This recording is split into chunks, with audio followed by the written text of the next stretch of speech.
A very good morning to all my dear students. Today, we'll start with the fourth unit of your Beehive book. The first chapter in the fourth unit is A Truly Beautiful Mind. A Truly Beautiful Mind is a chapter taken from Albert Einstein's autobiography. Albert Einstein was born on 14th March 1879. He was a German-born theoretical physicist who developed the theory of relativity, one of the two pillars of modern physics, alongside quantum mechanics. His work is also known for its influence on the philosophy of science. He is best known for the general public for his mass energy equivalence formula E is equal to mc square, which has been dubbed the world's most famous equation. He received the 1921 Nobel Prize in Physics for his services to theoretical physics and especially for his discovery of the law of photoelectric effect, a pivotal step in the development of quantum theory. He published more than 300 scientific papers and more than 150 non-scientific works. His intellectual achievements and originality have made the word Einstein synonymous with genius. He died in Princeton Hospital on 18th April 1955 at the age of 76, having continued to work until near the end.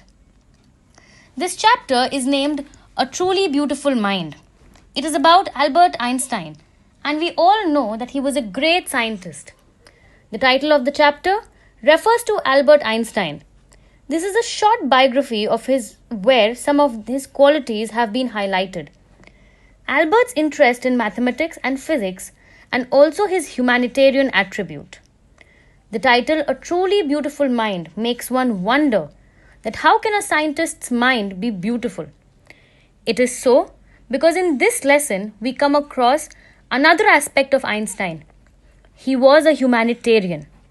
He advocated world peace, non-violence, and that is why the title refers to him as A Truly Beautiful Mind. Let us now move towards the chapter and read what it has to tell us about Albert.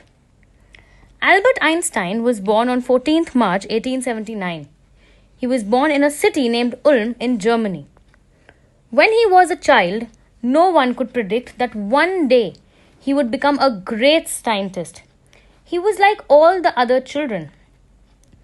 Albert's mother thought that Albert was a freak because he did not behave, talk, or look like normal people did. He was different from other children of his age. He behaved abnormally. It seemed as if he had lesser intelligence in comparison to the other children. Albert's mother thought that the little boy's head was a bit too big in comparison to other children's head.